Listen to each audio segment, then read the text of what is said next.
दाहिनी हाथ से मुष्टिका बांधी और मुष्टिका से कंस की छाती में प्रहार किया।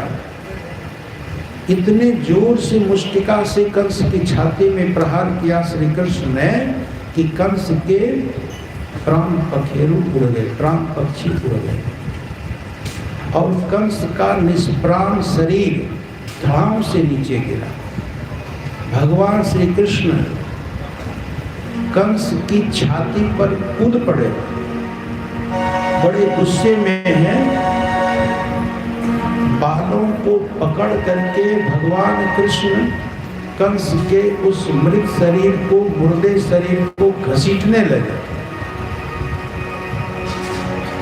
और मन में सोचते हैं कि दुष्ट कंस, तुमने मेरे माता पिता को कारागार में बंद करके तड़पाया, रुलाया और तुम्हारे कारण ही हमें माता पिता से दूर रहना पड़ा और हम अपने माता पिता की सेवा तक नहीं कर पाए।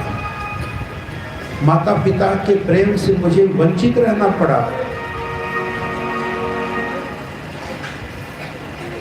कंस के 8 भाई और थे जो उनसे छोटे थे। वो 8 भाई हाथ में हथियार लेकर के लड़ने आ गए। कंस, मुष्टिक, चाणूर सब तो सब कूट। देखो भगवान ने तो सबको समाप्त किया ना। उन मल्ल योद्धाओं को तो पहले ही समाप्त कर दिया था जब उन्होंने मल्ल युद्ध के लिए ललकारा था। कंस को भी मार दिया। कंस के 8 भाइयों को बलराम जी ने मार दिया। कंस को भगवान ने मारा, कृष्ण ने, और कंस के भाइयों को बलराम जी ने मारा। 8 भाइयों सहित कंस मारा गया। कंस और उनके भाइयों की पत्नियां रोने लगी, विलाप करने लगी। भगवान कृष्ण ने उन सबको सांत्वना दी। फिर भगवान श्री कृष्ण मथुरा के कारागार में गए, जहां उनके माता पिता देवकी वसुदेव कैद थे। 11 वर्षों से कैद में थे, बेड़ी हथकड़ियों में जकड़े थे। भगवान श्री कृष्ण ने अपने माता पिता को कैद से मुक्त कराया, उनके चरणों में प्रणाम किया, दंडवत प्रणाम किया और हाथ जोड़ करके कृष्ण भगवान ने प्रार्थना की, हे माता पिता, हम दोनों भाई आपकी कोई सेवा नहीं कर पाए क्योंकि कंस के भय से हम दोनों को आपसे दूर रहना पड़ा था। भगवान कृष्ण कहते नियम यह है कि जो पुत्र सब तरह से समर्थ होते हुए अपने माता पिता की सेवा नहीं करता, उस पुत्र को मरने के बाद नरक जाना पड़ता है और नरक का दुख भोगना पड़ता है।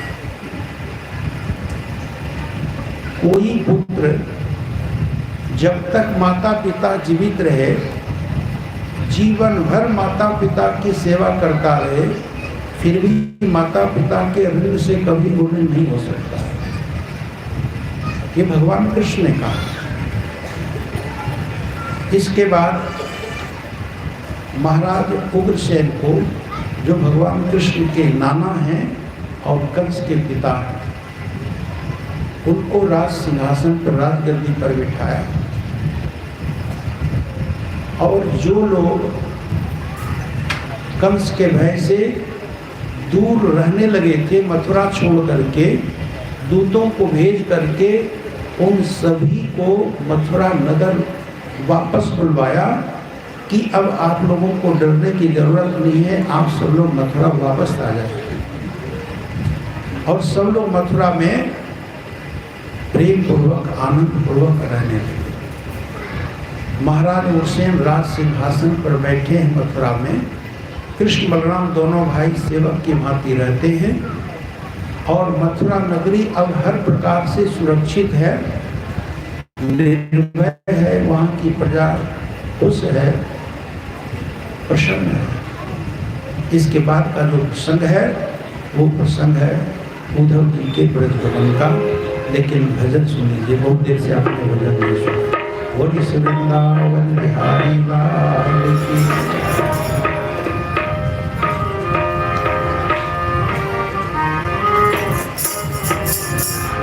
कन्हैया